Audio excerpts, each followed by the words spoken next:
Come get you a little treat. Oh, a little treat.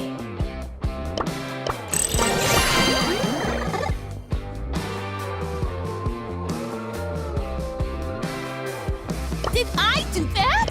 Yes!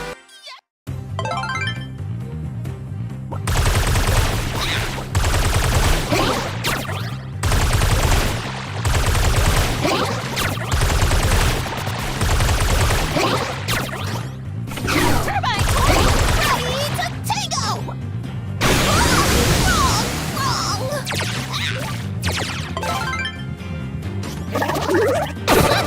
Wrong!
Here comes the sun and the moon. 哇！气宇洒木印。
Let the carnival of carnage begin!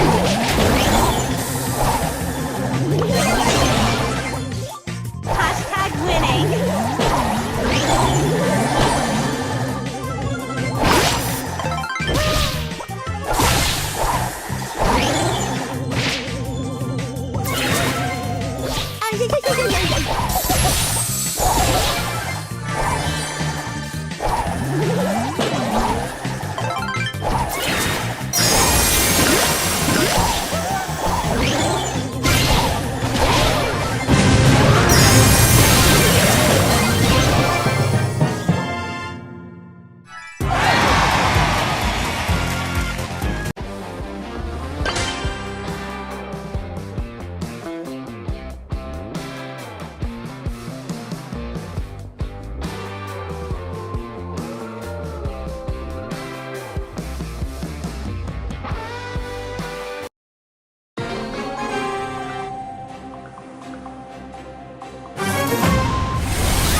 The fight for Tokyo comes down to this single day, and the pressure in EMEA is at an absolute breaking point. Foot Esports and Humble have locked in their tickets, but behind them, 6 teams are fighting for one last direct world spot and the chance at the last chance qualifier. This is the monthly final of 2026. There are no second chances. My name is Sunny, alongside Ark and the very special guest who has his name etched in Brawl Stars history. 2019 world champion turned content titan, and while his reflexes might have aged like fine milk, his brain is as wrinkly as ever. Sven, it's great to have you. Thank you. I'm besides a fellow Unk right here, so I kind of blend in pretty well. We've all got wrinkles going on here. Gentlemen, with a season-ending elimination on the line in this quarterfinals already, who do you think has the most to lose today? Oh, I mean, where to start in EMEA, honestly? I mean, this is probably, in my opinion, the one region that has the most potential evolving storylines. I mean, for FA Kumala Zavesta, like, they have got a amazing opportunity, but they've got to get past the #1 seed, which will be locked. Foot Esports will be going to the World Finals as the #1 seed no matter what happens today. If they can get past that first round, the rest of the bracket, it could be their grand finals early. For Reply Totem, they've made the World Finals. It's just about seeding when it comes down to things. But for Big, for Navi, for Heretics, this is a huge, huge day. As you said, there's so many storylines, there's so many potential upsets. It's a little bit unfortunate, as you mentioned, that Kuma has to face the Titan of Foot. But there's always room for an upset, and especially when there's so much on the line, maybe that might give Kuma a little bit of an edge. There's 2 reasons why we see a couple of new faces in the August monthly final. Once, Novo, unfortunately, didn't make it into this monthly final, so a lot of those teams now have a chance to snatch away their ticket to Worlds. The other one, we have challengers happening. 12 teams from 12 different regions will battle it out for one last ticket to LCQ. They're going to be in Istanbul, another LAN event this year, Ark. If you look at these teams, how do you feel will they do? Do you have a favorite in mind? Honestly, I don't know what to expect when it comes to challenges, honestly. I think there's some incredible teams from all around the world, but this is the first time that we've done it. So, like, I feel there's a great opportunity. I mean, certainly for a team like SK Gaming, right, who didn't have the best of seasons in the main BSC league. For them to go out of challenges, to get to LCQ, to maybe have that Cinderella story run into the World Finals would be absolutely incredible. Similar to kind of like FA Kuma today with Lena, you know, a player who's been on as many rosters as I can count, various teams over the years, in just this 1 year. He could make a stellar run and still make Worlds despite his, you know, misfortunes at the beginning of the season. So teams like SK Gaming aren't even here today. They decided to go for challengers instead. And this is gonna shape up our leaderboard today and change it quite heftily. Novo is not here today. Otherwise, they could have had the chance today to lock in that World Finals spot, Sven. The storyline in the monthly qualifiers was Talent Labs beating Novo quite early on in the upper bracket, and then Novo versus Reply Totem in the loser grand final. It was absolute cinema. It was crazy. And now Novo just have to sit at home and just hope that these situations don't unfold, and I would not want to be in their position because honestly, Kuma are looking great. And as we see here, there's only 1 ticket left. And there's so many teams fighting for it. Some of them have a harder path than others, but at the end of the day, it's Brawl Stars. Anybody can win. 5 teams still fighting for one last spot to World Finals directly. They're under a lot of pressure today. Now, we want to have a quick look also how we think today is gonna go. I'm super excited to see if my fellow casters said the same thing, and it does look like we are pretty aligned. I would say that maybe Spoo didn't flip a coin today, simply because the matches that follow on seem to be kind of in line. And I rate it. You know, I don't think that for esports are a guaranteed victory in that set. They are still looking, to me at least, like the #1 seed regardless. I think they've had one of the most consistent runs that we've kind of ever seen in an EMEA season of the BSC. I feel like, you know, going into the World Finals, very curious to see how Guesty perform at LAN, as we didn't get to see him at the Brawl Cup. But I think that is going to be a serious match. But they've been preparing really nicely. It's just like with like these last-minute roster changes, in the same way that I have reservations on Big today, having that last-minute roster change going into the last monthly final of the year, there's risk attached to that. Whether you out there agree with us or not, you can get rewards by locking in your predictions over at eventthepolstars.com. There's a pin at the very end, as you can see here. The rewards are also going to change up again next weekend, so make sure to lock in your predictions today and next weekend, eventthepolstars.com. By the way, we still have a couple of tickets as well. World Finals is where it's at. All of these teams are trying to lock in that golden coveted ticket they were fighting for all season long. And you can get there without having played a single time. You might not be able to play on stage, just like fellow ex-pro player over here. You might be looking Arx played on and stage watching once some before Brawl as well. I've played with you on stage. Yeah. We won the Invitational in 2019. That's all you've got going for you on your CV. I beat what was it? A shill. Beat Coupe de Ace. Wow, You know. some really... I've got some serious things for my CV. amazing. Sure, that happened, totally. But you can still get some tickets. There's still a couple of tickets left for the World Finals. For our community team today, we have Foot Esports. Now, the first month we did this, it was a complete curse last month. More often than not, the community voted teams to watch were actually doing fairly well. I think when the community choose to have a team be the team to watch, we curse it. You know, it happened yesterday in East Asia. It's happened all throughout the season. But this is one where I don't know whether that curse is going to be the same. I feel like Foot Esports at the moment are certainly not just the team to watch, but the team to beat in EMEA. Foot Esports, the indisputable #1 seed in EMEA, are going to kick us off today against FA Kumala Savesta. They just don't get a lucky bracket every single month. Kuma has some of the best teams in EMEA against them. Still, they are in contention for an LCQ slot. Do you have a little bit of a roster swap now? Mine decided to play in challenges with a different roster, so they picked up Lena. And this is his third time where he was a last-minute sub. He's also playing against his former teammates from the Brawl Cup. I feel like that's his time to shine, right? Like we've seen in Brawl Cup, how even myself, I doubted him a little bit. I know that the Foot roster was insane. I was like, wow, adding this short addition, they beat Crazy Raccoon, they beat Zeta. Insane. And they almost, with Kuma, Lane substituting in, they almost upset Humble in the monthly qualifiers. So you know that it actually works. They have a fighting chance. And as you see, the circle of Lenane, it's constant. Every year we were talking about it, but this guy is so talented. Why is nobody picking him up? It's been a tough year for roster changes, hasn't it, in terms of like who is even available. Whereas like Lenane has always been present and always pulling in the goods. You know, specifically for me at Brawl Cup, I think that he did a really incredible job coming into the final hour for Foot Esports to get them to a grand final. I didn't see it coming, to be completely honest. I mean, and to be able to now be in a position to take things into his own power and have his literal destiny be decided by himself, if he's able to defeat the very team that he was able to bring to that grand finals at Brawl Cup today, and then maybe go all the way, he could still make worlds by his own doing. Others are collecting post stamps or postcards from our LAN events. In-game pins. Lena is collecting player jerseys out there. He must have had more teams than any other player that we have in the BSC. These are the maps that we're going to play today. Kuma got to pick first. They decided to go with Open Business, then Out in the Open, Pit Stop Hideout, and Pinhole Punt is our random decider. Many of these maps we've seen just yesterday in East Asia. How do you expect the meta to have evolved already? We had balance changes this Wednesday, and how is it going to differ compared to East Asia, Sven?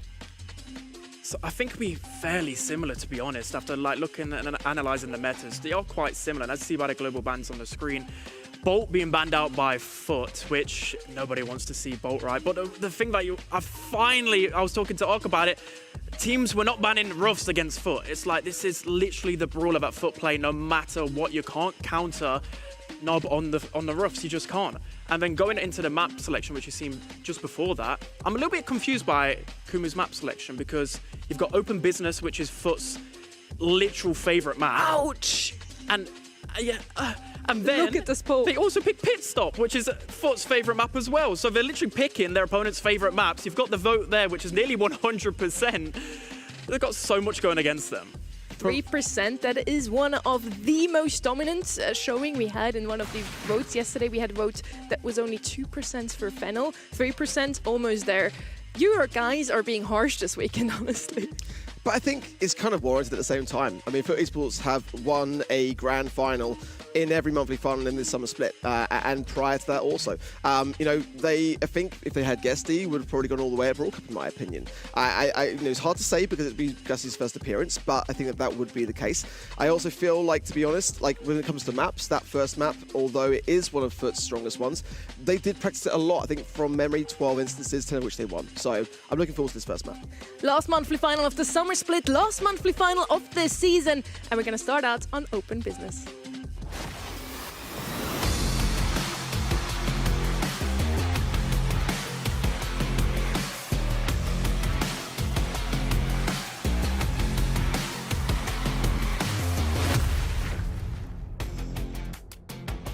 FUT, the undisputed #1 in EMEA, Kuma, that are still looking to get some points towards that LCQ slot they're looking at the moment. So we have the bands in already, Meeple, Stu and Lumi band out by the side of Kuma. They do have the first pick. And on a map like this one, you want some area control, you want some damage. So Griff, definitely a good first pick here. I was trying to pick out some holes in the band selection, but I think most of them have just been covered. Like, they removed the Grey. They don't want to face off against what we saw in East Asia yesterday. The Grey Ems combination is just so hard to counter. So what do you go into Griff? You've got, well, Meeple is banned out. I was going to suggest that. They do love the Finks, though, FUT. No matter what, they love going Finks into any matchup. And then I wouldn't be surprised with a Mina. Mina is a great counter to Griff, and especially, okay, Crow. The Crow's not a brawler that I've not been seeing too often recently. With the recent balance changes, he does have good matchup into a Griff, but now they need a little bit of zone time. Like, yeah, Crow stays in the middle, but he's not got the most health. They need someone to push up and make aggressive plays. It's very predictable, Angel Boy and Mina, right? And we've even seen in his YouTube videos recently, make sure to watch them, by the way, they're goated. He's been posting ranked content out there. He's been explaining that Mina is so good into Griff, so surely we're going to see it, right?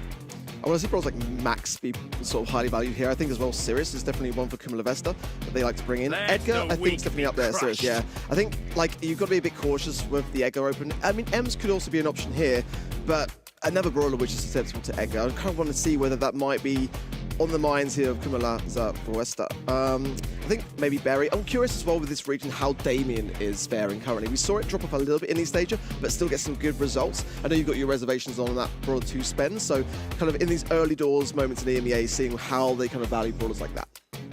Usually you see a lot of Mag on this map, Lou, but the global band's already super targeted towards this hot zone map, actually. Finks coming in here, he had a great run in every single hot zone map in recent times, but wasn't picked up too often yesterday, also not in July. I wonder why that is, Ben. I'm also wondering too, and I'm also wondering how they can counter the Sirius, because Sirius, I think most people, what they go is like a Barley or something that can counter the Sirius, but it's not really been working recently. Sirius is kind of the most underrated brawler in the meta right now. I've been seeing a lot of teams use it, and now they're going to go with Edgar. Wow, okay, so Edgar we saw previously that's pretty decent into the Sirius. Now with a last pick available, are we going to see the Damien? Are we going to see the Mina? Are we going to see something that can create some pressure onto the opponents? Because now you can't go more control because the Edgar's thrown out. It could be Damien, but the Griff worries me a little bit in that regard. But often when we see this early serious pick, it's a lot to do with the idea that the opposition therefore can't consider Damien, and they can just kind of pair it in that third and final pick instance. But again, like there could be other ideas. I'm curious how this Crow's going to fare as well. Chester, going forwards, not the flashiest, but definitely always been a very, very solid brawler in terms of the meta. Yeah, Crow, we didn't see at all. Like, I'm still on the sort of fence as to whether that buff has really done too much to Crow. Was surprised to see that we didn't see barely any of it yesterday. So looking forward to seeing how it will fare post-nerf. Everything on the line here for the side of Kuma. They win the monthly finals today and they can lock in the world final spot. They at least win the quarterfinals and they have a chance at LCQ. This match is so important for them and it's against seed #1. I'm excited for this one. Let's kick it off then. So open business. Again, this map was like, wow, putting it up against FUT. How are you going to beat them at their own game here? Now the middle interaction is going to favor Crow quite heavily, I believe, in his first interaction. Edgar's going to jump in pretty early. Lenar picks up 1 kill already, but into Chester, he's definitely going to face his match there. Chester, we've not been seeing too much in this meta. Honestly, one of the least played brawlers right now in the meta since his recent nerfs. But into Edgar, he has the perfect matchup. Lenar opting to use hard landing there to confirm the kill onto Crow. And this is quite a 50-50 matchup so far, but now Foot starting to establish a bit of control. Okay, well, Lenan on the right-hand side, starting to lurk around here. Ness trying to tap up Angel Boy, getting some consecutive shots. Lenan jumping in, Angel Boy jumping over. Does avail to a trade. Not now on this top right-hand side, going into an aggressive stance. Gets a nice bomb connection down to Dompe as well. Ness going to be healing up into the mid. That time warp can be... Ooh, but he does overextend there. I'm surprised. Yeah, he didn't really need to go in and die there, but Lenar is trying to go for Guesty. Guesty barely stays alive. Nob already getting his hypercharge with Chester's going to opt to keep it for now because he knows if he uses it onto the things, he can just teleport back. Nob uses his super onto Lenar as well. And look at Sirius, he's built up so many clones. This is looking perfect for Foot. Yeah, Guesty is building an army for sure. Oh, that's a great hypercharge there from Nob. And Dompe cannot push into that. Cannot risk his being cycled. Hypercharge available for Lenan. Angel Boy has also his. The lead now extending in favor of Foot. Past 80% mark now as well. And Lenan in a perilous position on his right-hand side. And actually wastes the hypercharge too. It's a team wipe for Foot. And a very convincing first game for them. Yeah, I mean, to begin with, I mean, it was a little bit dicey. You could see that there's so much on the line. Both teams were just trying to eye each other out, see which team would actually draw first blood. But as the game went on, you've seen that Sirius could build up his clones. You saw Chester would have his hypercharge super as well. I'm quite surprised that Chester built it up so fast. I don't know, with Griff, it's one of them ones, right? Like, yeah, he can still be good with Coin Shower, but I think the main purpose of Griff, even with all of his changes, is that normally you want to open up the map. And I just feel like Foot know Griff's playstyle so well. And as you see there, great takedown from Nob already. Ness is low as well. And Dompe just hasn't really got enough in him, in his kit, to really impact this game. Yeah, lacking firepower. Lenan as well getting aggressed and bullied on this top left-hand side here. Down to 68 HP, and Nob will finalize that kill quite comfortably. So again, Angel Boy already having Super 2 can afford to go on the aggressive. Guesty tapping again consistently, building up that army as we speak. And just at the moment, Kuma really struggling as everyone falls. That's going to put a bit of a stop to the objective, but in that time that was spent on the zone, Foot were able to establish 42%. Yeah, at this point, it's how do Kuma come up with a plan to win this game, especially as Sirius builds up these clones. Lenar is facing a really tough composition here. He's going to jump in onto Crow, manages to find the kill, but that's about the only brawler can really confirm kills on pretty easily. Now Ness can establish a little bit of control, forced back by Nob with Super. Angel Boy jumps in straight away. They confirm the kill onto Lenar. The teleport back from Nez manages to stay alive, but just barely clinging on. But they brought back so much percentage now. Yeah, Ness did well there, despite being low HP to keep his distance, but now Guesty is punishing the action. Bringing forwards yet another shadow. Now Lenan going to try to go in on the aggressive, but it hasn't worked out so well this time round, however. It has, trying to cycle, but again, Nob shuts it down. He can't seem to find the right timings to take care of it. It's pretty hard with Edgar now, especially since the few nerfs that he received. It didn't impact him a lot. I don't envy his position whatsoever right now. Hypercharge being popped by Nob, that's going to be affected by things his super though. Now we're going to establish some control. Just Nez in the back pocket here. He's trying to find one kill. Angel Boy's pretty weak. If he could confirm that kill, that'd have been great. But now the hypercharge comes out from Guesty. Look at how tanky these clones are. Another takedown onto Lenar. It takes forever for him to build up his super. And with the Let's Fly nerf, Foot are now running away with things. I see no way back for them. Hypercharge is popped. One shower onto the zone as well, but it's just too much for Kuma to handle. Foot, they're just doing Foot things at the moment. They're playing with the food for the most part. It didn't really feel like at any point they would lose control in that situation. So, I mean, I did have my reservations, like I said, about this map selection. Yeah, maybe Kuma had a good win rate on this map, but Foot, this is the one map I would say I wouldn't want to face Foot on this map. They just know this map inside out. I think for me as well, the serious pick was what they all struggled with on the side of Kuma to do much about. The Chester as well is a really underrated thing that, you know, you can see the effectiveness of it. I mean, Lenan was not really able to go on the aggressive nearly as much as he would like to onto Nob. Even there, look, Nob was so low in terms of HP, and that's stun in the kit that, you know, you roll the dice for Chester, and more often than not, you get something that's going to be valuable to use, especially in the game mode like Hot Zone, where everything that you're going to have in that back pocket is going to be helpful in some manner. Well played by both, but Foot's doing Foot esports things just like Spen said. They take this first set, the 3% that voted for Kuma. You need to be a little louder. I think they need the support. Out in the open now, Foot esports map a pick. But as we have established over the course of the last few months, where we have introduced this map pick, more often than not, the teams actually are losing their map pick. Currently, we're at 47% win rate from your own map. So maybe this is going to be the time where Kuma can strike. They have had some great showings over the course of this season. I feel like with the addition of Lana, they became even stronger. So I wouldn't be too surprised if they could have beaten many of these teams today, but Foot might just be a different beast. Like I said, they've been so consistent all season long. That's the concern when it comes to Foot esports. They've not really shown many, if any, weaknesses. As we move into out in the open, Pearl not be banned out here. My first pick personally on the side of Foot esports here, see where they go for it. Brock being banned out by Kuma is also another good first pick worthy brawler out of the mix here. Good to see the kit ban. You know, I think that's a brawler you have to really reserve it quite nicely. So Naja going to be the first pick for Foot.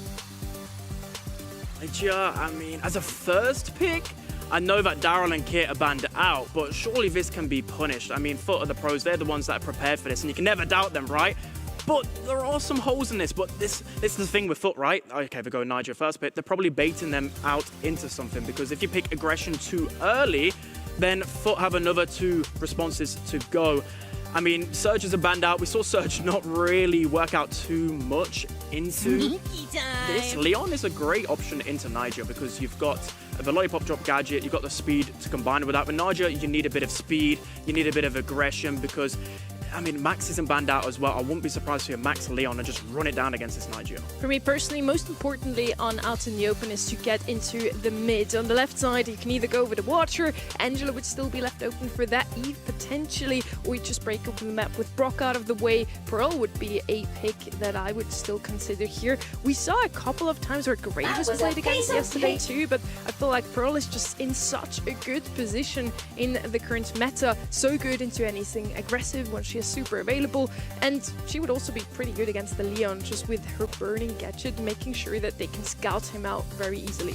Looking for Mina here, really for me. That's kind of like where Foot esports are going to absolutely thrive here. It's one that there's never really banned out against them, but you know, with the windmill gadget as well, like it's able to shut down a Pearl pretty quick. You can kind of bait out the gadget in that regard. Damien's a possibility. Again, still early doors in EMEA to see whether that's a brawler which is kind of being reserved. 8-bit going to come forwards now for Foot esports. Definitely a brawler which has definitely some very obvious weaknesses, but I think with the buffies now especially, the amount of utility that you can actually provide your teammate is like so strong. You just can't ignore it. I was literally screaming 8-bit. I was like 8-bit against Leon, against Pearl.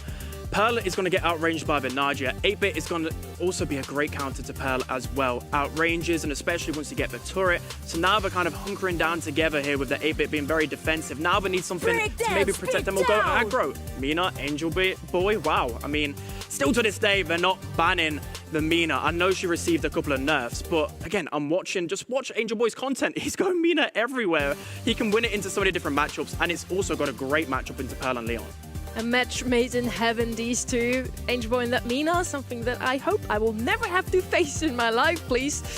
On the right side now, actually Starnova would still be left open. She did receive a couple of nerfs, but I still believe she is gonna be a mainstay in the meta for a little while longer. They opt for something with a bit more range instead. Spen doesn't look too happy about that Piper pick, honestly. It's a bit 50-50, right? I mean, Don't be saying you look Piper, anything. and it's good on this map. No slander about Just Piper today, because please. it's your favorite brawler, it's not necessarily a good pick. It's fine into the Naja, It's a great pick. but against the other two, she might struggle a bit. Spen. It's just hard into Foot, like to play these brawlers that require so much skill and so much accuracy, and then you're playing it into a Mina that he's just going to run rings around you the whole game. But I mean, Piper does have good matchup into both 8-bit and Naja, so it's not like a horrible pick. It's just, it's it's very risky for a team like Kuma, especially when the pressure is on them. Most of the time you want to go for more comfort picks. So I guess they've kind of got that with Pearl already. So you see Lena already pushed up, and this is beautiful. This is how you play Leon, by the way. I think I've seen Leon on this map before yesterday. You just need to be aggressive. Ness already getting tapped up. This is a great start for Kuma because this map is all about positioning. If they can gain positioning of the enemy bush, most of the time just end up winning anyways. Yeah, some great opening snipes from Nest. The problem with Piper here is really going to be that if the meter pushes forward and then, put esports, get Kuma in the back spawn, Dompe going to burn down here as well to the poison. Lenan low HP as well. Oh, nice there from Angel Boy as well to seal it. And now what are you going to do? It's not a brother that you can 1v3 with. They can try and open up the map ready for the next round, but ultimately, get some good value, maybe some utility kind of come in early on to have something of a super to be able to evade some of this aggression that Foot are going to bring. But, it's very, very difficult in this map. This is one of the hardest maps to really come out of the spawn when you're pushed up in that kind of chokehold. I was amazed how quickly Foot just did that. It was almost as if they baited them into it and then just took them down. Anyway, Guesty now has the snakes available. That's going to be a great option to use against the Piper. Lenar is trying to be sneaky. Found him. How did he find him so easily? Now all of a utility. It takes forever to get a Leon super in this situation. Now we can look to push forward a little bit. Nob has to use extra credits. Snake's being used because Nob is pretty weak. Now Angel Boy and Guesty are going to cover for them. Ness is so weak. Angel Boy misses his super. He's trying to get some combinations down. It doesn't matter. He's found his target onto Pipe and he's still going to get out. How is he still alive? Dompe's going to get pinched out easily. Now it's a 3 versus 2 situation. I don't see a way that Kuma can win this. That's insane. It's like the 8-bit was really weak, and normally as a team you retreat, right? They was like, no, we're just going to take you 2 versus 3. It's just like another league, isn't it? Like, Foot Esports are just like always one step ahead, it feels like it. You can draft into them, but it feels like they've already planned for every eventuality. I mean, the Naj is going to struggle against, going to be very good into the Piper as well, with the longer additional range. Like, Foot Esports can just stay more controlled and allow Angel Boy to go on the aggressive. The survivability of that man is just honestly absolutely cracked, and this lovely little 8-bit connections that Nob is getting off the gadget as well with the extra credits is just going to give them so much value to in the opening moments. Now Guesty can push up as well. With Nigel, you can peek around the corners. Guesty's going to get so weak.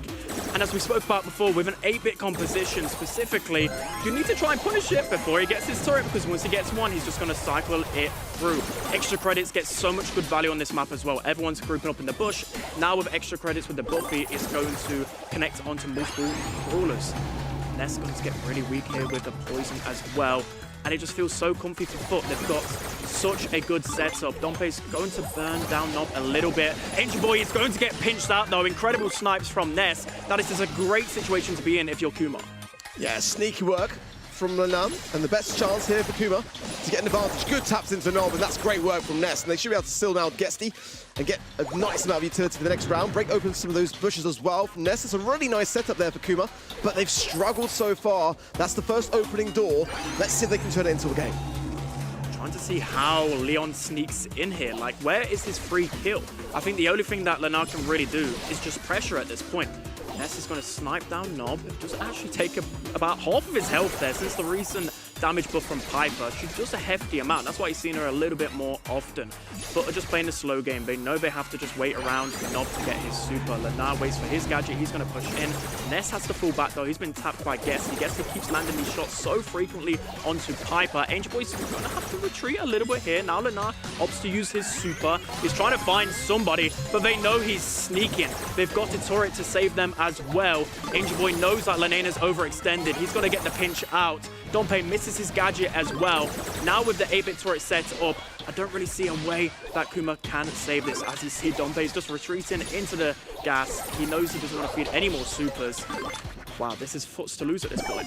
Yeah, in a way, that break of the bush has kind of backfired because Lenan really kind of wanted to utilize that to be able to be sneaky and to be able to do it the first round wise and just get that first opening kill and make it that 3 versus 2.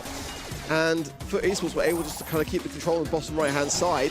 Hypercharge available for Ness. I haven't really seen too much from Dompe yet in this round. We need to kind of see more. There's a nice connecting gadget there onto Angel Boy, who will burn. But safe and sound on that bottom right yet again, waiting for Nob to get set up. And this is where Foot just really thrive, just keeping that control, staying back, utilizing that, the distance of that Naj. Now the hypercharge coming in as well. It's just too much for Kuma to be able to take. And look at that. Ness going to eat up every single one of those danger noodles. And a very comfortable set yet again, going the way of Foot Esports. I don't envy Kuma. This is why I retired. This is why I retired. Like, how do you beat teams like this? It's just, they're perfect. We've got perfect synergy, perfect draft, perfect mid-set adjustments. It's like they just know everything about the game. It's insane. And honestly, I had higher expectations of Kuma. I mean, it's a roster that's put together quite last minute, but they've been performing well in scrims. They've performed well in the monthly qualifiers leading up. And so far, I'm yet to see any true signs of a fight. I mean, you can retire then, or you just become like them.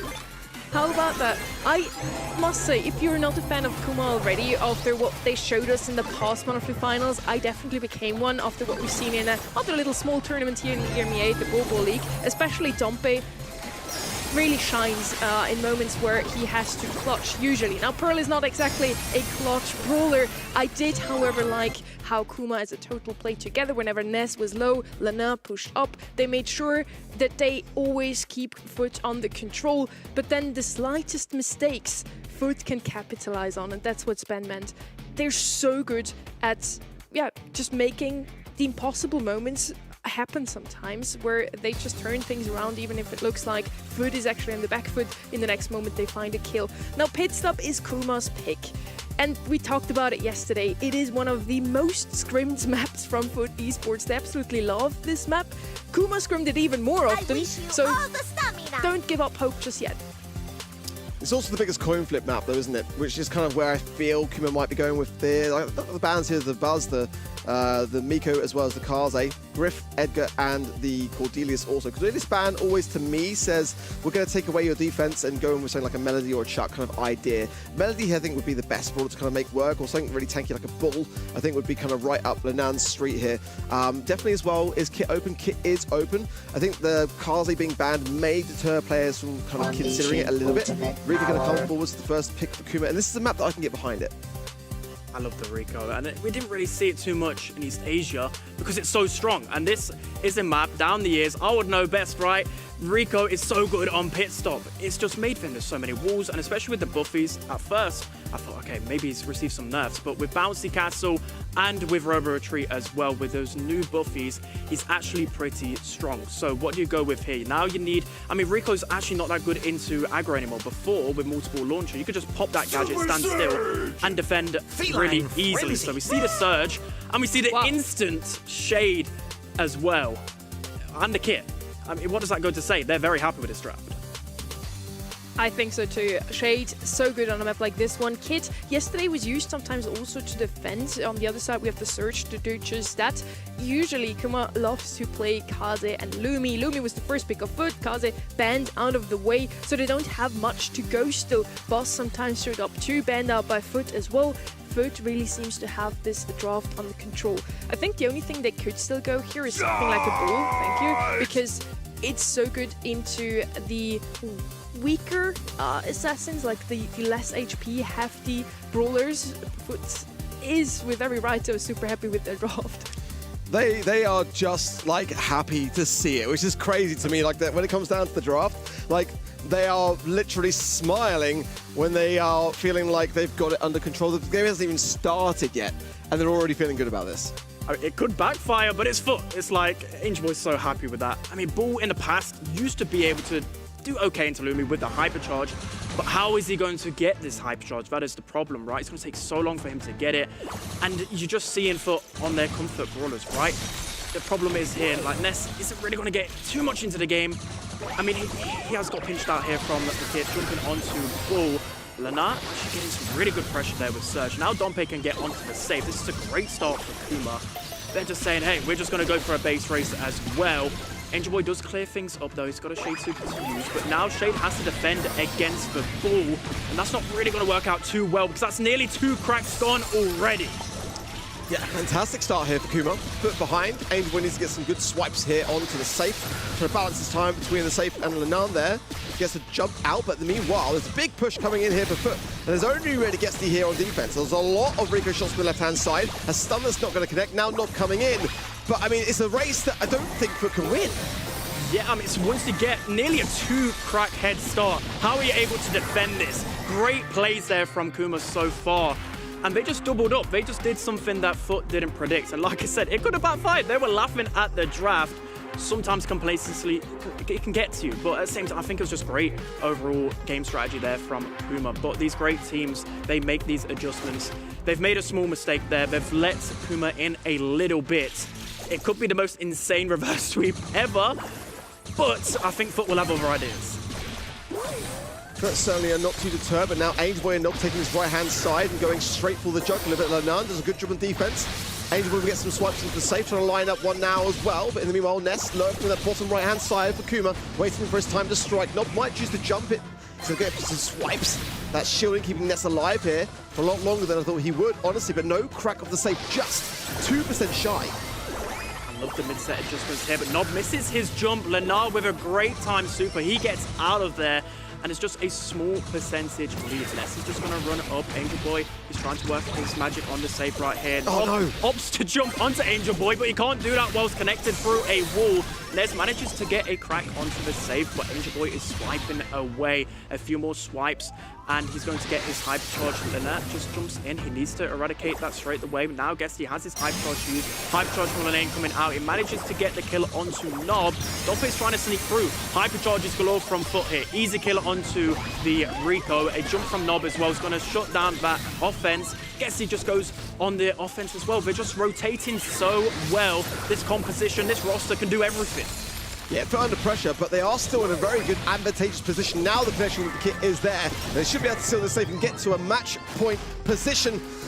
And it's looking bleak for FA Kuma. That was by far their best performing game so far in this set. And it's just looking like it might come to an end here regardless. I think that if Kuma can just get through this set, wipe the slate clean and get to the second draft, it can really help here. But they don't seem too deterred by it. There's mistakes on the side of Foot that aren't even proving too costly.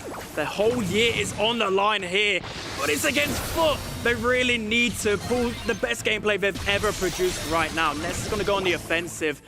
Dompe's doing a great job on the Rico, by the way. He's getting some great pinches, and he gets on the safe a little bit earlier this time around.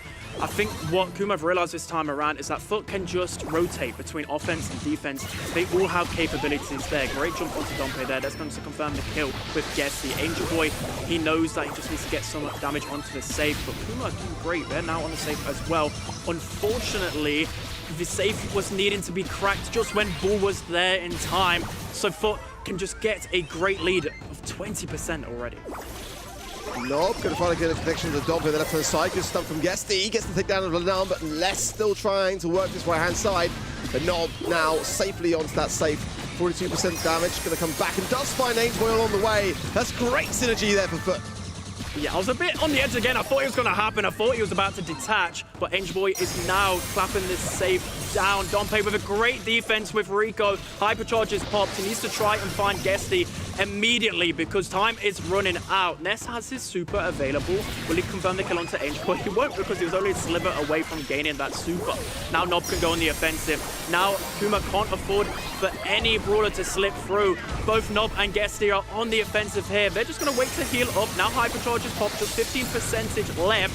Dompe just barely misses his super, and that is it. Foot are going to 3-0 Kuma in good fashion there. Kuma put up a great fight with so much on the line, with so much pressure. Unfortunately, their year ends there. I mean, commiserations. I really feel sorry for these guys because I feel like if this roster was to have happened a couple of months ago, they would have been looking much better in this position. But unfortunately, most of the year just didn't pan their way, and yeah, their dreams have been crushed. It was always going to be a massive mountain to climb, you know, and I think for the storylines, I would have loved to have seen nothing more than the last monthly final for esports taking the L. I think that they've been overdue one, in all honesty, but they are just still showing that they are the team to beat in this region. Just looking so confident, competent, and every single draft just seemed like it was just on point. Like they just have every trick in the book, it seems. Last time those two teams faced off against each other in the grand finals of April, it looked like it could be this complete rookie rosters month. They beat out Humble in the quarterfinals, they beat Navi in the semis, both of them 3-0 notably, and then they meet Foot. Makes it a clear-cut 3-0 them back then already and now again today. It is truly heartbreaking. Kuma came in this year as one of the underdogs and their first monthly final ever. They already showed what's in them. It is heartbreaking how they now have lost their only chance at LCQ at Worlds. I know, because this roster has great prospects, especially Dompe and Nez. We know everything about Lennart already, right? He's such a great player. Unfortunately, I don't think he'd get picked up by any more rosters. It's tough for him, right? But Nez has so much potential, Dompe as well. It's like if they faced off against any other team, and I mean any other team, they've had such a better chance. I really would have fancied their chances, because when there's so much on the line, the preparation, it was there, but they faced off against 4. At least you already know we're going to see Lennart sub in for another team, either LCQ or Worlds, right? He subbed in more often than any other player here in the region. Again, heartbreaking for Kamala Silvestre. I would have loved also for storyline's sake for them to make it through the quarterfinals today, you know, upset the LCQ and the Worlds race a little bit. But yes, it just wasn't meant to be. Spoo, welcome to the show as well. I'm really glad to see you so soon, I guess. I didn't want it to be a 3-0, but at least we get you this soon right now. Yeah, it's great to be on, and it's great to start the day off with -1 on predictions. Yeah, but it happens. I think Lennart, he made me feel a lot better knowing that he will most certainly find yet another team down the line. I'm sure that there will be someone who will require his services, whether it's in the postseason or in 2027. Yeah, I'm not too sure if rosters are locked or not, but by the predictions, I think I might have sold Kuma a bit too much to you before the show. I mean, they were looking great in scrims. You look at their win rates, they looked fantastic. And in the monthly qualifiers, they look great as well. I mean, no, you just flipped a coin surely there, because how can you bet against Foot? They've got nothing going against them. I just believed in Lennart and Dompe and Nez, and He was part of the 3%. I thought back to April when they upset Humble, and I thought to myself, you know what? Maybe Foot will go easy on them. Maybe, you know, they were thinking to themselves, we already seed #1 of the region. We don't really need the points. Let's do it for the plot. But clearly, the Angel of Death has no mercy. From this region, Foot is going to the World Finals alongside Humble and Reply Totem. If you are a huge fan of one of these 3 teams or any other team of any other region that is going to Worlds, you better get your tickets still. There's a couple left. I believe we're sold out on VIP tickets, but there's still some general admission tickets, and I'm very sure they're going to be soon gone too, so you better grab some before they're all gone. Now, quarterfinal 1 already out of the way, we want to head straight into our second match. I hope it's going to be a bit closer. We just had a 3-0. It's Talent Lab versus Reply Totem. And you see that right. Talent Lab actually qualified through the upper bracket. It's the first time we see this roster in a monthly final. And they reverse swept Novo. They beat Heretics 3-1 in the qualifiers too to be here today. That shocked me when I looked it up and I said, you've got a new team in EMEA at the final season? Well, this ain't East Asia. How is that possible? And I couldn't find much about these players individually, Spen, until I looked at challenges and found that, wow, some of these guys actually finished, you know, second in challenges on, you know, separate teams. But that just goes to show that even this late in the season, teams can still rise and fall. And one fun fact as well, Sandfire was playing with Skyrix. Do you remember that familiar face from my times? Yeah, he used to destroy me back in the day. Skyrix teamed with Sandfire for majority of the season, like Spoo said, came second. Sandfire left that roster, picked up another great opportunity with Talent Labs. So with Talent Labs, unfortunately, they've had to substitute in, well, not unfortunately, but unfortunate for Agachi, he had to substitute out. Mewtwo substitutes in, so I know quite a bit about Mewtwo. I think in some ways, he can be controversial. He has got the talent to back it up. But it's a last-minute substitution, and especially with their preparation, it didn't look the best after watching things. But hey, if they can prove me wrong, they can prove the data wrong as well. So that would also be my reason why I voted for Reply Totem to win in the end. Talent Lab unfortunately has to play with a sub today. These are the maps that we're going to see in this series. Totem got to pick first. Going to go with Pinhole Pond, a map we haven't seen so far yet today. Pit Stop, again, it seems to be the favorite heist map of EMEA. Out in the open, Layer Cake and Dueling Beetles to follow things up. Again, Talent Lab is one of the two reasons why Novo is not here today. Novo, that was sitting in that 4th world final slot, is now looking at this monthly final, hoping for every one of their opponents to lose. Boo. Yeah, they take Schadenfreude to a whole new level. This is the time where you sit back, you have some popcorn and maybe some anxiety medication, because you look at the 4 teams that's chasing behind you. Yes, one of them got kicked out, Kuma is out, but Big, Navi and Team Heretics all have a shot to upset Novo, and all they have to do, I believe, is something to do with making a grand final. I mean, a grand final in this situation is still pretty difficult, but it can happen. And as you alluded to, if you're Novo, you kind of hate watching here. You really want these teams. you want these teams to go down because lose. But at the same time, it's like there was so much pressure in the monthly qualifiers, right? And they lose in that upper bracket, and then they get sent over to Totem, and Totem were just like, oh, we're just gonna book our World Finals tickets. See you later. But now it's just not in their hands whatsoever. Talent Labs, I'm a little bit familiar with them because I always see when I'm just playing Brawl Stars, check my friends list, they're always in tournaments on match arenas, no matter what. And we spoke about this with Guesty, right? That's how he got good with Team Electros. That's how they got good, from grinding match arenas. But it's a different roster, it's a different combination. So we're going to have to see the first time how it's going to fare off. We're gonna find out very, very soon. Reply Totem on the other side.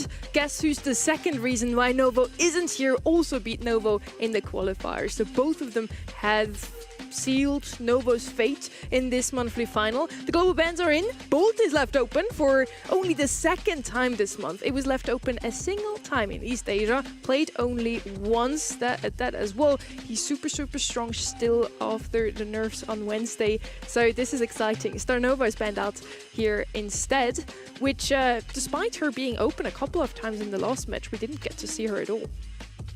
Yeah, I can only imagine that's because she's reached a point where teams are getting a little bit more comfortable, and EMEA kind of leads the meta most of the time. The rest of the world, we're just lesser beings that copy EMEA's drafts, I'm going to be honest. So, yeah, great region, by the way. So yeah, with Starnova being a little bit more familiar, I think, you know, it's still very strong, but players are starting to figure out, you know, how to deal with that. But Bolt has kind of taken up that spot where no one really understands how to deal with this roly-poly at the moment. And with them leaving it open, I'm glad we're going to get to see it. What I want to have a look at now is what you at home voted. Who is the winner of a Reply Totem versus Talent Lab? It's almost even. We get so many first times this month. Yesterday, a 2% versus 98% vote. Today, it's almost 50-50. I hope that means we get to see a 3-2. I mean, I'd hope so, but I don't know, Talent Labs have some really nice logo. That might have been why we voted. I was about to say because of the logo? Yeah, I was like, seriously? I think the Totem social media team or the marketing team from their end may, you know, have to relook at their campaign, because surely Talent Labs is showing up for the first time. They shouldn't be getting this much popularity, but maybe it's just because of the upper bracket advantage. We get to see the players from Talent Lab now as well. Sandfire, by the way, in the German community is known as Little Semantic. He looks like Semantic a couple of years ago. Ben, since you have played against him in earlier days, Flashbacks? would you agree with that? I mean, Younger Semantic? a little bit. I mean, I wonder if he's got the talent of Semantic, though. That would be the better question. For the final one out of the way already, we're now heading into number 2. Let's hope it's a bit closer.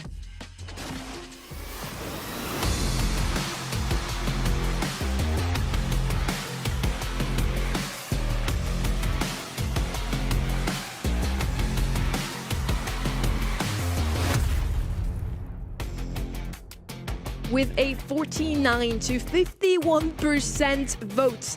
I'm super excited for this one now. I'm hyped. Stu coming in early. I'm hyped about that too. Whenever Piper comes in, Ark is happy. Gale is Kenny. Me is Stu.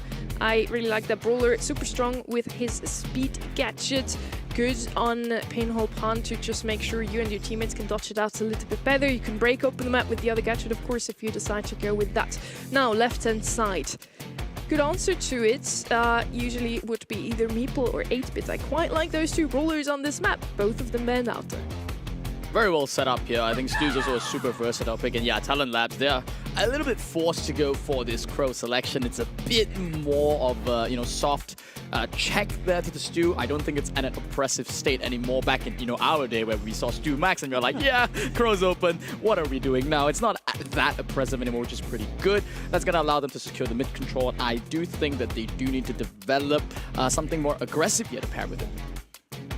Like you said, I don't know whether the aggression right now is their play. I mean, I think late down the line, they have last pick, they could go with an Ashe, but they go with Kenji straight away. I mean, Kenji and pinhole punt is a great option because even if you're not doing a lot of damage, you are pushing up and being aggressive. For Talent Labs to win this one, they need to be aggressive and try and make something happen.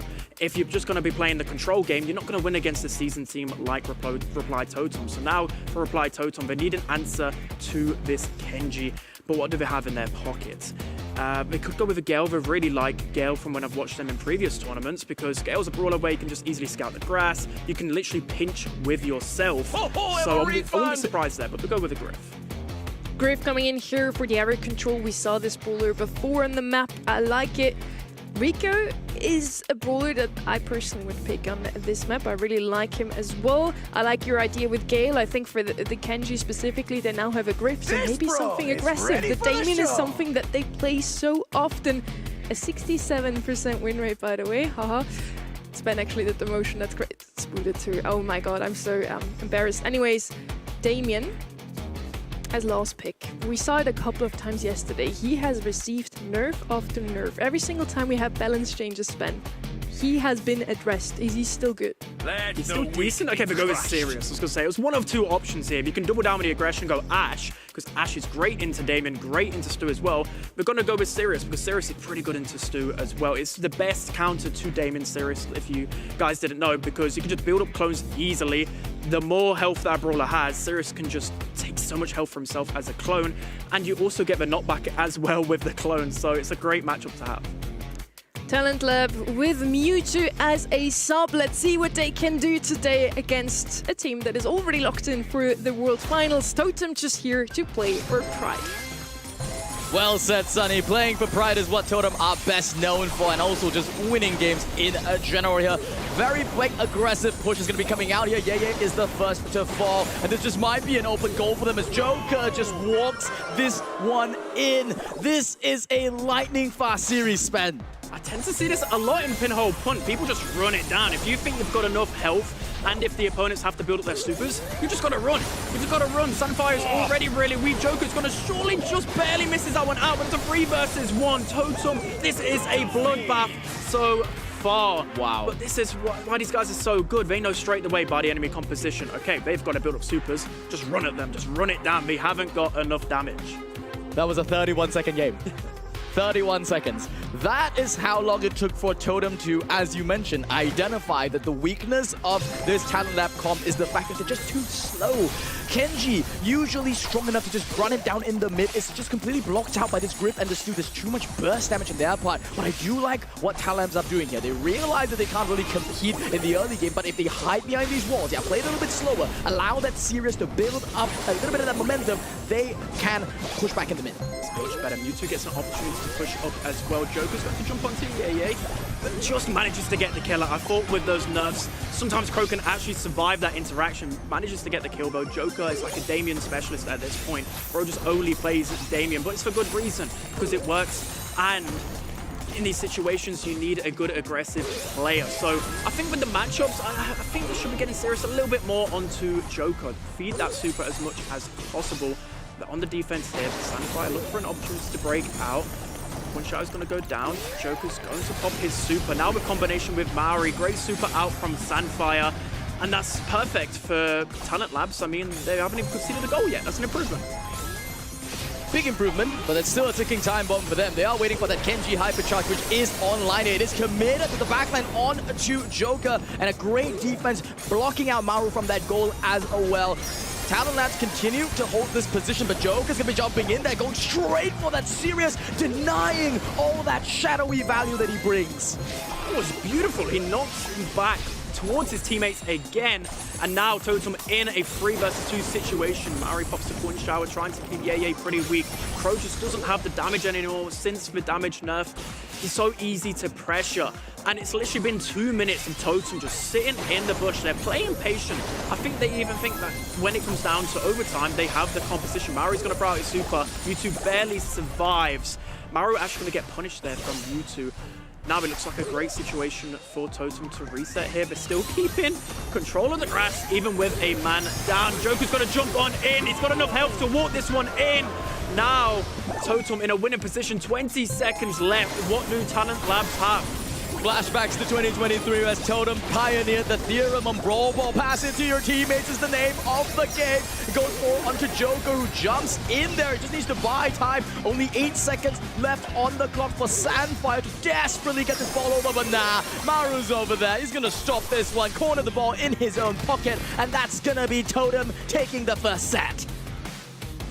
Wow, that was a demolition. It was a demolition. The first game is always the hardest, especially as a new roster, right?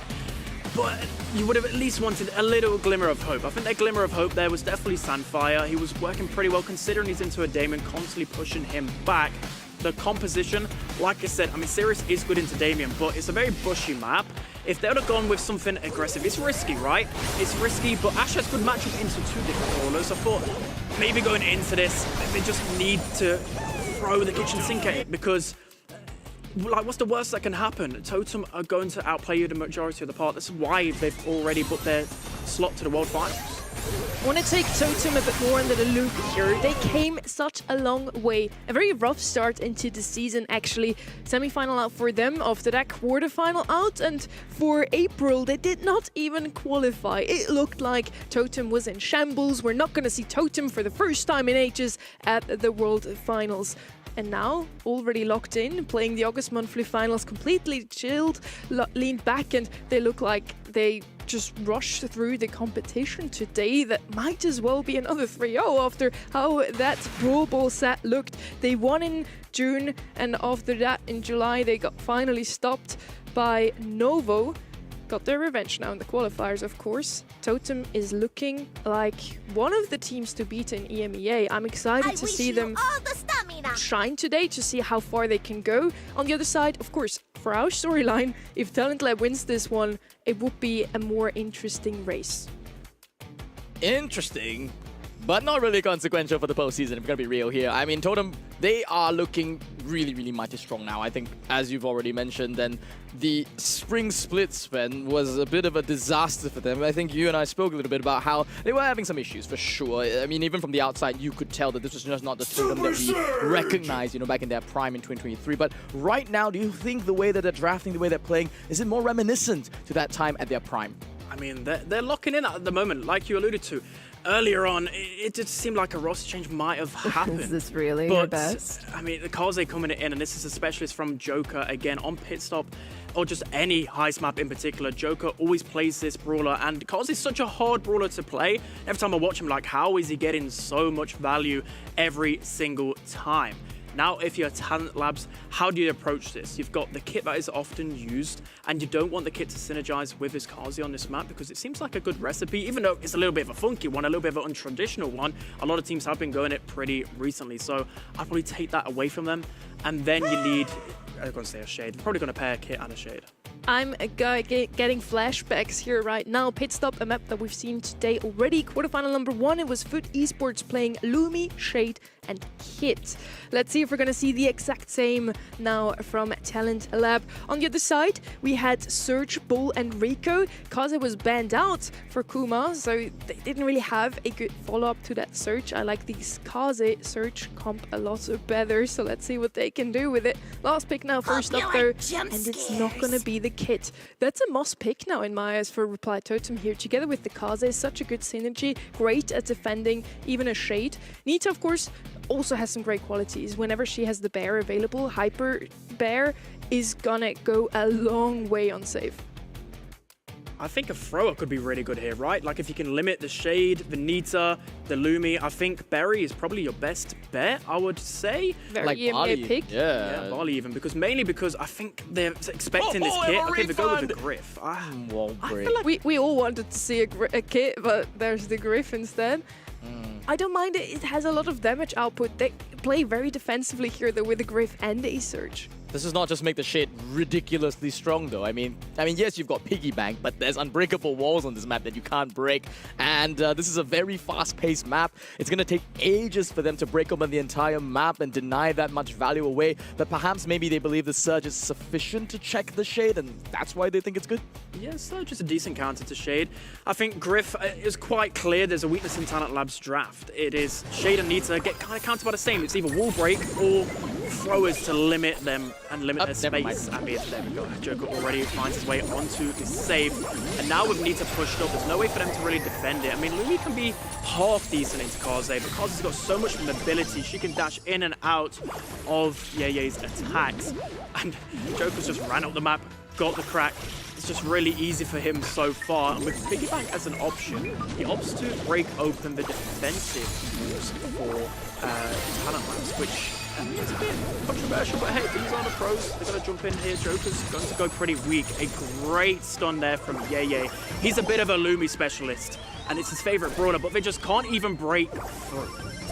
This is the bad that's honestly gotten past the 3rd-yard line. Here, Totem's defense have just been absolutely stalwart up to this point, just winning all their matchups, really. This is the first little bit of damage that's coming in there from Sandfire, but just pay attention to that right lane. Ye is the one that has to break through. They really want this to be a consequential push, and Joker is on the job there. Ye finishes him off, though, and that's a really, really good comeback so far from Talent Lab, but they're still so far behind. Mewtwo's worked his way to a hypercharge, but Maro's got his own. He's going to completely delete Mewtwo. Just a few health points left, completely destroyed. Now Maro can easily get a crack onto the safe. Samfire uses Shade Super to then try and get a crack himself, but now it's a 3 versus 2 on defense. Needs a hypercharge. It's going to help them out. A hypercharge from Lumi as well. Great defense from Talent Labs so far, and they might actually gain the lead. They've left Maru behind, though. They're trying to pinch out Joker. This is a base race here, but Maru's still alive. Hypercharge popped. He's going to get 2 shots in at once. Sunfire still fired away at the safe. Oh, I thought it was a draw there in the end, but Talent Labs managed to survive. That was great defense. I don't know how they survived that, but like I said, Ye on that Lumi with the hypercharge cleared them all out. That's the danger of the Lumi on the safe, and that is why this brawler is so highly contested on pit stop. It does take a while to get on the safe, but Lumi has one of the fastest base race potential on this map, and that is what Talent Labs executed well. And kudos to them. They were behind by a entire 30% in the early game, and, you know, didn't really phase them in that effort. And, you know, knowing going into this game, they're losing more lanes on the right again, but looks like their plan overall is coming together. I think it's more of a slow burner, right? You'd think in some ways once Griff opens up the map, but with the Piggy Bank recently getting really heavily nerfed, like he's only really breaking a couple of 3 tiles of walls, I would really say, at a time. So Samfire needs to slowly build up his super. It's going to be hard for him, right? He has no range and up against a Griff, but he's managing really well. There's 3 players pinching him out so far. I mean, Talent Labs are just like, okay, you can just go and do your business, Samfire, like you did the last game. And we're just going to try and defend. Yeah, the hate for Sandfire is real, but it is a lot of respect that's necessary. A good kill there from Joke is going to just open the floodgates. So much damage going to be coming in, but we've got a minor base race going on as Sandfire didn't manage to slip through on the other side. It is Totem, though, that are leading the charge now. 2 shielding layers down for the moment, and Joker is still holding strong on the safe. Can't even slip out of here. Ye couldn't pursue him in time. Gets the reset, and that's a big lead for Totem. See whether Ye or Mewtwo can gain their hypercharges. This could be the key to success. Sunfire immediately going to go for the safe. As he can as a Shade, it's just easy access. He's going to get another crack. Now Mewtwo with a Bear as well. Bear probably popped a little bit too soon, but it's going to tank a little bit. He didn't really have the time to follow up, but Ye cleans up Joker in the meanwhile. Maro pops his super without a hypercharge, manages to get the kill either way. Mewtwo is without a Bear though. Totem should sense this. They need to go right now, but Ye is defending for his life. as well as Sunfire. He manages to get the kill onto Joker, and now Talent Labs in a great position to win this one. Mewtwo is on the safe, but again without Bear, they're barely going to kill him. Barely gonna kill him. Well said there, Spen. I mean, 17% left on Totem Saves, 3 on Talent Labs, and only 20 seconds of time left. They must deal with 2 things at once. Has to stop Sandfire here. Can't get him across. The jump there from Maru pushes him across the wall. Can't get this last shot in. A little bit more damage trickles in. We've got 9 seconds left on the clock, but there's just no damage coming from Totem. A desperation attempt there from Joker. Jumps across the field there. Can't seem to get the damage through. All the damage being blocked, and a shielding lever to boot as well. And that's going to be Talent Labs taking a set. That's just insane. I mean, that came down to 2 things. It came down to Yay on the Lumi. If you do your research, I know it's pretty hard with a play like this, but pro players will know these plays inside out. They would have played against them in Matcherino's qualifiers. They should know that this guy is a demon on Lumi, and as well for Sandfire. They just left him to his own devices, and time again, they didn't have the appropriate counter to this Shade, and he could just get easy damage. Would the kid have been better in the end? The one that we wanted to see, or even a Barry you mentioned too. I feel like Totem didn't really have anything to address Sandfire. It was close in the end, but Talent Lab with the better comp, they played it super well in the end. The double defense, Sandfire, do your thing, actually worked out. Yeah, I was looking at Sunny. I was like, is she going to mention the kid again? Are we going to go back and basically dog a little bit on Totem's draft there? Because we all saw it. We all felt, okay, there's a few options here. Kid is decent because there's a, odd interaction. Jump into the shade while he's inside the wall. Jump on your teammates, do a whole bunch of damage. Thrower, as you said, is a common counter between that Nita and the shade. But looking at the stats, what I'm surprised at is that even leaving those 2 brawlers unaddressed, it was Yay that stole the show. Look at the damage to save though. Sandfire did more than the entire roster of that's true. together. That's insane what he did on that Shade. And not to take away from them either, but I noted down here, if I ever play in the monthly finals, I'm just gonna copy for the esports comps and I can maybe win. I mean, potentially. 2 out of 3, right? I mean, they didn't go for the kid. Maybe they didn't feel that they had, I don't know, Nob's aura. But I think the Nita Beth idea kind of baited Totem into this false sense of security, thinking to themselves, maybe we'll go kid, maybe we'll go this. You know what, we'll pick Griff and lose anyways. Well, they're going to have to leave it behind them in the past. We're headed over to Out in the Open. And whose map is this? I think this is Totem's map. Totem's map? Totem's map. So they should win, right? I mean, they should, but Totem... We saw it them. It is 1-1. It's not like they're down in the dumps. We saw this in the previous monthly final. They just love Out in the Open no matter what. And a lot of pros do love them. So again, they're copying foot. I mean, well, their logo colors are half foot, right? Yeah. So I mean, they're the best. We're reaching now. Naja is gonna get picked up as first pick once again, and I'm having flashbacks again. I'm just saying, it is a strat to just copy Foot Esports comps. Out in the Open was played Foot versus Kumatsu. They had Naja, 8-Bit, and Mina. Let's see if those are going to pop up here. We do have the same, those brawlers actually left open. Totem is making sure that they don't get the entire Foot comp. They pick 8-Bit themselves. Now, don't think necessarily it's a copy. They did play him almost the most in their scrims. They have an 88% win rate with it. So at this point, I kind of fear with them. They usually pair it with either a Bolt, a Squeak, or a Byron. And the Byron it is. Byron's got some great synergy with 8-Bit. You set up that turret, you get even more healing. So Lu to answer to the 8-Bit. I mean, is Kit coming right now? Did you say Kit? Yeah. Kit, I mean, he can pair really well with Lu actually to confirm some damage. But now we need a bit of aggression. I mean, we've seen Leon, but that's panned out. But we need a bit of aggression here from Talent Labs. I'm thinking, I mean, Buster could be one against this 8-Bit if you all group up together. It's tough for Mina. Okay, Mina again, a foot brawler. They're gone. That's 2 out of 3 again.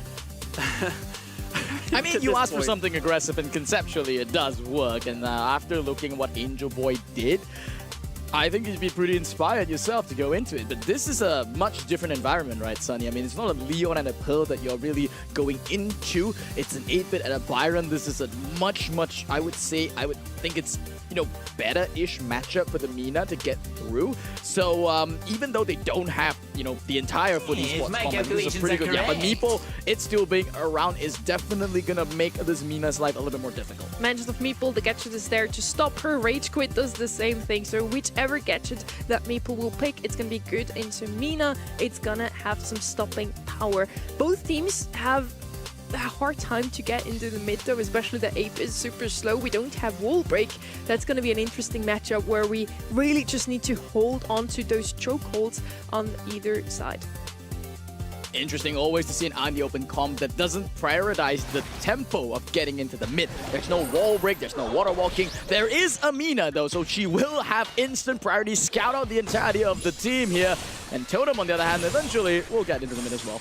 See, I like this from Talent Labs. They're not afraid to be aggressive, but that extra credits was so close to punishing them early on. Niger, it's a good secret pick here. I didn't come into this before traveling thinking that Niger would get too many plays, but it seems this is the perfect map for her, as she can just pinch easily around the walls, and especially when you get pinned back into spawn, as you see right there, perfectly getting the shot onto Maru.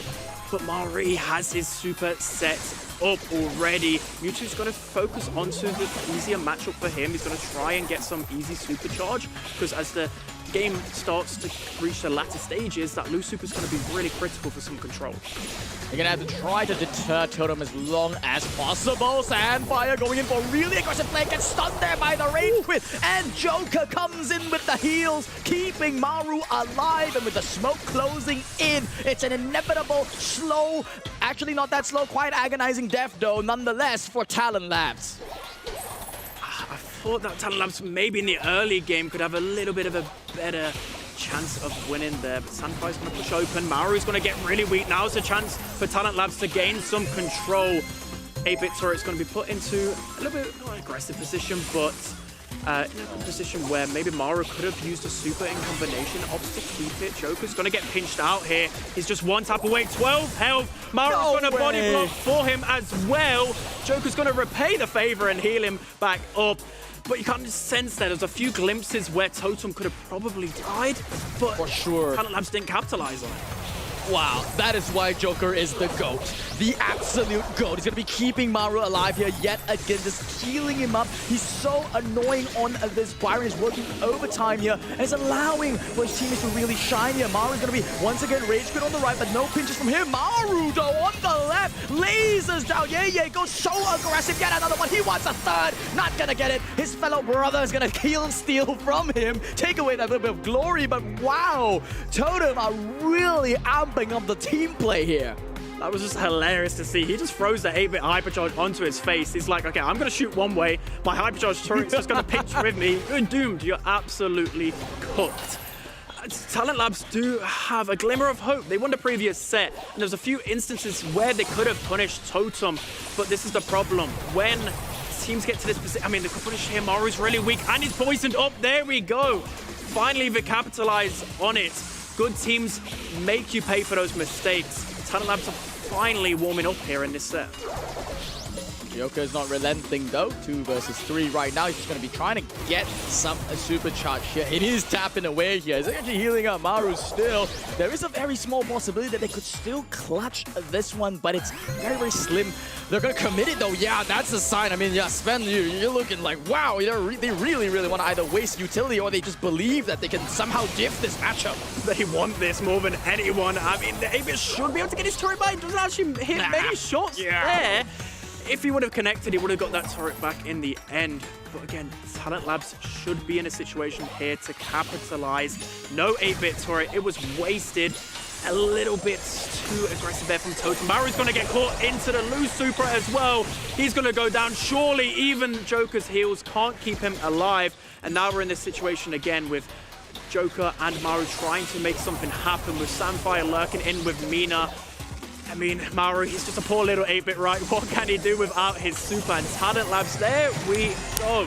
So Totem really upped their game in the first game, right? But as I said, Talent Labs, there was glimpses where they could have punished Totem. They're playing this so well. This is their first monthly final. I mean, Mewtwo's reached a few in the past, right? But as a roster, as 2 of these players, it's their first time, and they're performing so well. We're so happy to see it when rising talent performs to the level. Let's see if they can bring this one home here. They are still 1-1, and it's just so important to take the lead in this series. Whoever goes to match point is under so much pressure. And wow, Totem just playing so hyper-aggressive here, just really playing with fire there. Joker just demonstrating the sheer mechanical difference that he has. He's so confident in walking up into these larger shots, into Mewtwo here, and at the same time here try and keep his 8-bit alive. Fire, he's gonna go down through the poison. He was testing his luck a little bit there, but that was a 3-man pinch. They know they needed to get that kill down ASAP.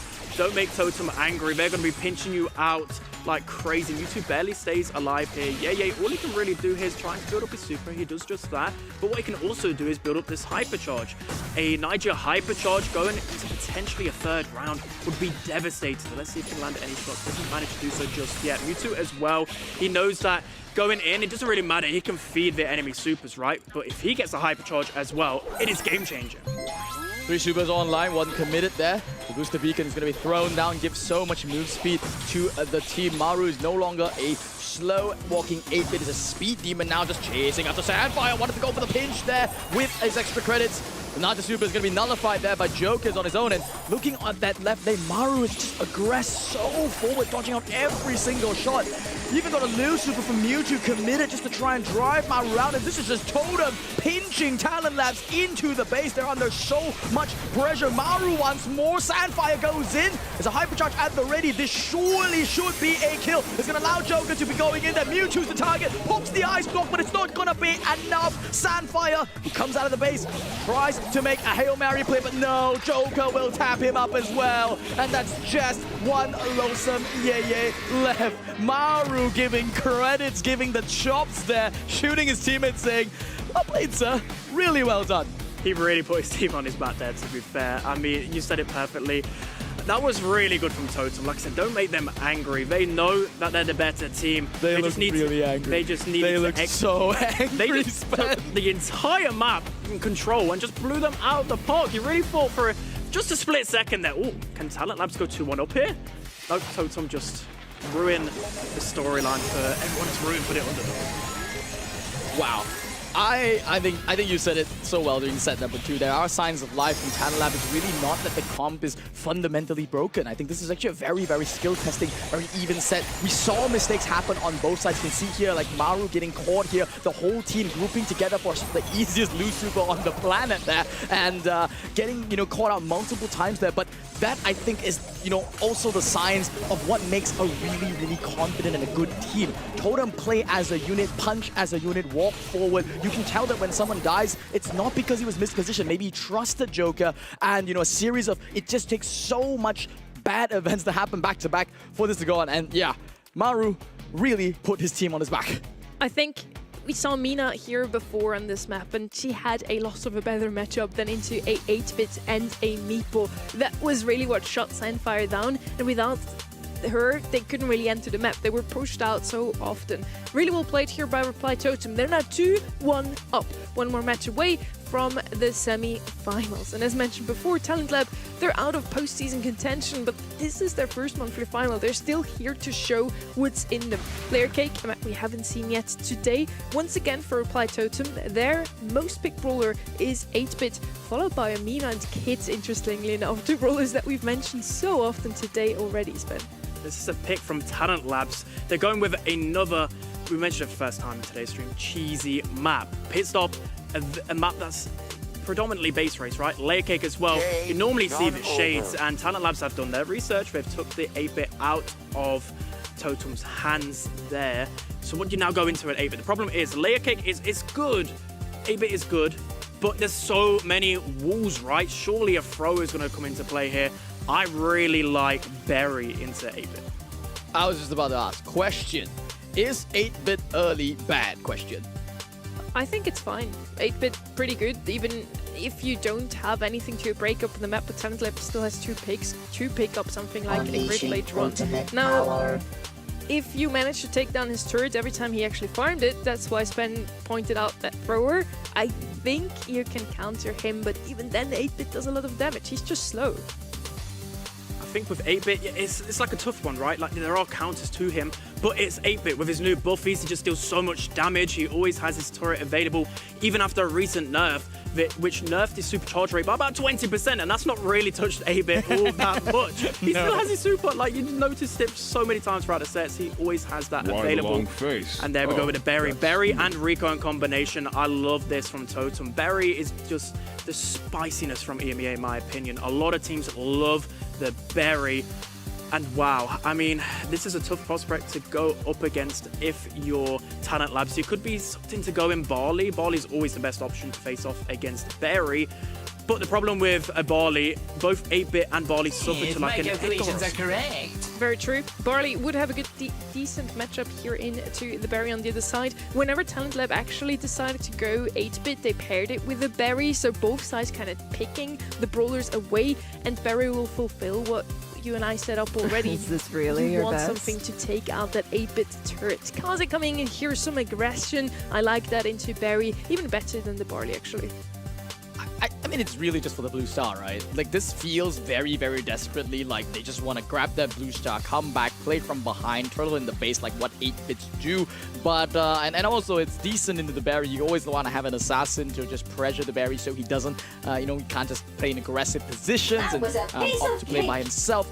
And that's going to force this whole response there from Totem.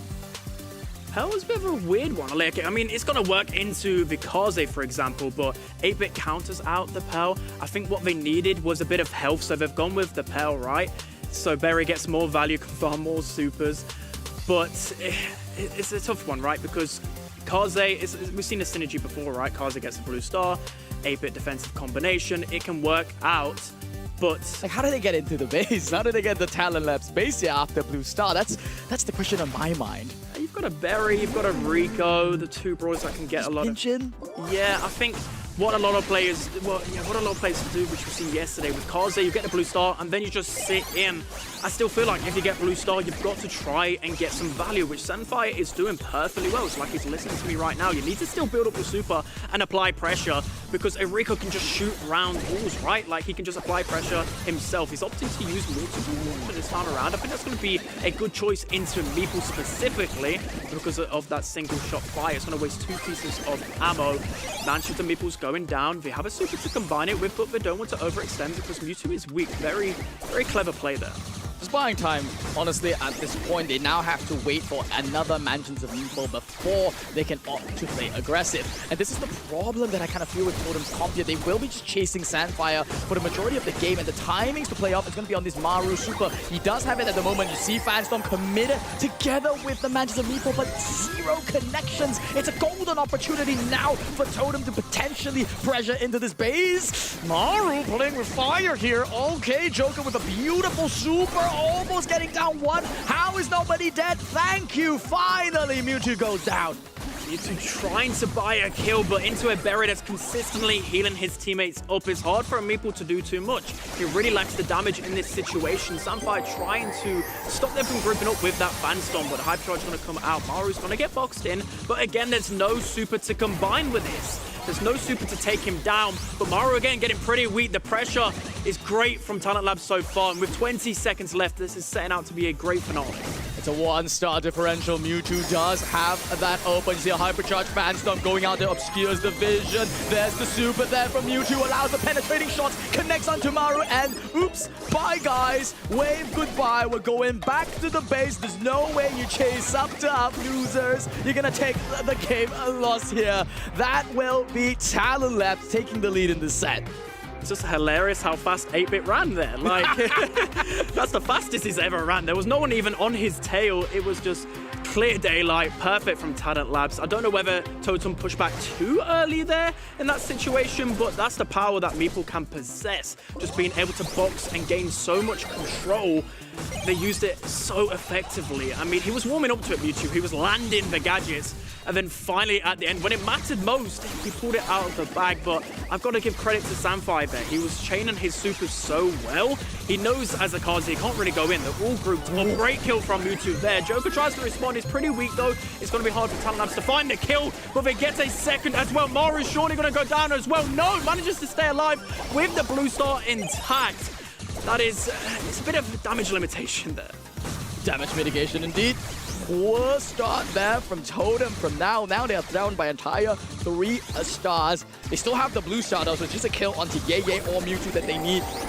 Sandfire's gonna be going out here on that right lane though, trying to get an aggressive play there onto Maru, but they are starting to get boxed in against Spen. I'm not feeling very good right now about Totem's chances. There's the super there from the Mewtwo, and oh my word, so many shots poured in the corner. They're just desperately trying to keep themselves alive. The berry healing coming in, it's enough to keep 2 out of 3 of them alive. That could have ended so much worse for Totem. I'm amazed how only one of them died there. That was insane. Joker throws out a super. Doesn't manage to connect, but now the Hyper super coming in. All 3 of them are boxed in. And again, 2 of them manage to stay alive, but surely he's going to go down here. Joker manages to get clipped from that Hypercharged super. And what I've got to say is, Sandfire's supers are just so excellent. They're grouping up together. The Fanstorm is making them split up. Now Totem have 15 seconds to respond. Mansions of Meepo blocks out the mid. There's only one pathway into the base for Totem. Only one way left for them to secure this. They have to get a team wipe here. Only 5 seconds left. They get 1. You've got another Ori leaving the base mathematically. Totem, I'm so sorry, but you're gonna have to go to set 5 if you want to win this one. What a series. An amazing execution by Talent Lab. Set 5. Who would have predicted this? It's not the biggest mismatch in the world, but in terms of positions on the leaderboards, it kind of is. I mean, Talent Labs are really giving it to Totem right now, and that's the thing, right? Like, Totem, they don't have much to play for at this point of time. Talent Labs, they don't really have anything to play for either, but they've got a lot to prove, and they're really making a good case for their postseason here. I'm getting chills. I got chills watching the synergy between the team. Yeah, this exactly that box. Oh, I had goosebumps, and Totem somehow they didn't get completely team wiped there. I mean, surely that was, you know, wow. I mean, that's a tier 1 team for me right there. Spen, you're asking who would have predicted this. Keep in mind, the viewers out there said it's a 49 to 51% matchup, and they were actually right. I was hoping we get to see a 3-2 today. I might have not expected this one to go that far, but I'm happy regardless. Talent Lab, they played phenomenal. That meeple play from Mewtwo held onto a super also in that first round, just waiting for the perfect moment to use it, and turns around the game twice there, that Hypercharge as well. I think that deserves a red button press. So if you're on the event website right now, event.brosas.com, head over there now. You get 200 extra points. And I'm gonna give the honor to our guest here. Without further ado, doing the points for you out there. Talent Lab, you gave points to the viewers. We're heading into set 5 now. It's exciting. Dueling Beetles is going to be the last map we get to see from Talent Lab versus Reply Totem, no matter what happens next. Another map where you can play Barry, I think. Another map where you could see some 8-bit even. A map with a lot of walls to place turrets behind. Stu also comes in handy for those exact reasons. We saw some Hot Zone today already. Very different maps though. Griff was always the first pick. Let's see if he comes out again. Oh, have a refund! There we go. You're so smart, son. You're so smart. About to, I mean, hats off. Yeah, no ball, you know? Yeah, you know. No ball. So no Hot Zone. Dueling Beetles is an interesting one, right? Like, for me, it reminds me a lot like Open Business, and now you need something that's going to counteract this. I mean, Stu normally is a great counter. Meeple can sometimes work into the Griff as well. Lou is not banned out. Lou should be picked up surely. Okay, there goes the Meeple. Can I do the same as Sunny here? I'm going to predict a Lou. There we go. I one-ups. I one-ups. I've got 2. Now, Wiggly. Spooze your try. Your turn. They're going to go Shelly. Yeah, that's how you know. No, you have to actually try. I have to actually try. All right. I'm gonna dig deep. I'm gonna use my brain here. I'm looking at the Talent Labs comp damage department, not looking too good here. I'm feeling some Damians in the air. I think Joker did have an amazing performance there in Brawl Ball. Still could opt to go for it here. But Sunny is pointing out to me that Sirius is still open, so maybe that's a terrible idea from the side of Totem. Nah, they're gonna go for Finks instead. Opt to just lean back into that wall break comp, but this is very familiar to something we saw Kuma try to do earlier. It wasn't Edgar that was the last pick then, and it didn't really work out for them. We saw so many great comps yesterday. I kind of have PTSD from that too. Not going to be picked here in this one, but you can be sure you're going to see it later, especially paired with the M's that is, of course, banned out in this one. A wide open map here for the side of Totem. I'd almost double down on wall break, but there's not a lot left open. Stu is banned out. There's the series that I pointed out to Spoo earlier. Block the Damien then. Yes, and he's also not too bad into Meeple and Lu, in my opinion.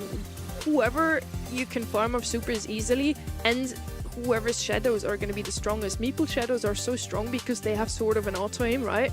So it makes a lot of sense to play Cirrus here. I feel like trying to counter this, maybe like a Penny, a Barley. This one's on the house. Okay, yeah, a Barley is a great answer. I was wondering on the side of Totem, like they've got to go something maybe a little bit aggressive because you've got this thrower pick looming, especially with Barley receiving those balance chains about a month ago. He's used as a counter pick nowadays, not actually like the best of brawlers, but this is a good matchup for them. So now it all goes down to this. Can Talent Labs probably perform the biggest upset so far this year, especially in EMEA, I would presume, surely, right?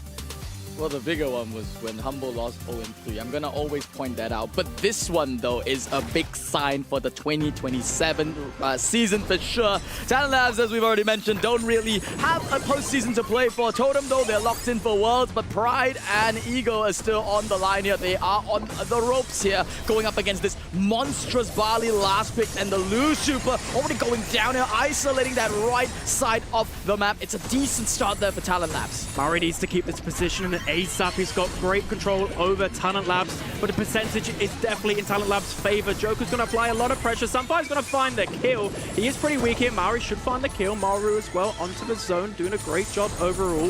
Mewtwo is pushed up, but as a Barley, that's probably a bit advantageous there. He's going to get pinched out pretty easily. Yeah, just needs to heal up. They need to regroup together. Mansions and Meeple combined with a Barley Super. Maori just barely staying alive. He is going to get pinched down by Mewtwo himself with his own Super. Joker's going to teleport backwards. That's a great teleport so far. And Totem are just doing great percentage-wise here as the Lu Super comes in as a bit of a reply there from Talent Labs. Totem's solution to any problem, just raw aggression from their side. Joker, though, will be boxed in there, and the combo there from the Meeple should be able to finish one off. No, Maru's going to be able to break his teammate out there. It was a great heads-up play for him to keep Joker alive. Percentage, though, is telling a different story. Talent Labs are slowly counting back up, and here are the supers from both sides. Last call is committed, so is the time zone from Joker, but that's such a desperate push there from Totem. Talent Labs will now just so easily claw their way back into the mid. Hypercharge Super, both from Mewtwo and Sandfire. This could mean so much danger for Totem. Great box out there. Surely we've got to confirm the kill onto one of these guys, and they'll confirm this game. Surely Hypercharge Super used by Mewtwo. They need to get the kill onto Joker here. They're going to do just that with a Hypercharge, and now with 12% left, there's surely no time, no resources left for Totem, and now Talent Labs are just one game away from doing near enough the impossible. As a team, as a unit, I was reading the pro Discord, and a lot of them were saying, no chance for this team, right? I was even saying, there is a chance, but the viewers back home, they knew there was a chance, right? This is as 50-50 as it gets. And looking at the comp, it's looking here, at least in this final set, the Talent Lab, they've got a pretty unbreakable comp there.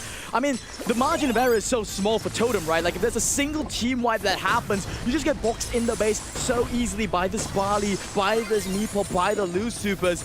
And I think Totem, I mean, they really got to dig deep here. They've got to find a way mechanically, team play-wise, to pull it together here. It's going to start from Maori playing hyper-aggressive as always. Not getting punished just yet. Solo, and it's a really, really nice early start there for Totem at least. There's just two ways to gain back control here. Actually, three ways from Talent Labs. You've got the box, you've got the Lu Super, and you've got the flush out from the Barley Super as well. Mari's going to get a little bit of control there. Throw out his Super, but it's Griff. Griff really lacks the damage at range now since that spread nerf, and you even saw there before, great flush out from Mewtwo there, that he couldn't even break out Joker in the previous game, because now with the nerfs to Piggy Bank, it's just so hard to break open the map. Piggy Bank's going to be thrown forward though, and this is looking like disaster for Totem. Talent Labs just look so in control right now.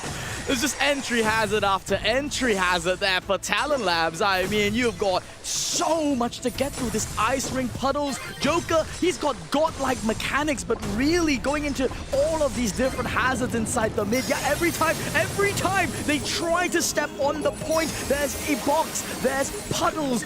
Ye's even gonna pop this ice ring out there. Could he catch him in the back? He does! That's gonna be Maru potentially going down, but no, don't even need to aggress forward, just play the point. Only 20% left, and Totem, they're just on the ropes now. They need a miracle right now. Maru's trying to work his magic. He's going to get pinched down pretty low. Totem now on the aggressive. Loose Super's going to stop any aggression coming so far, but there's only 1 minute left on the clock. The box and the super coming in.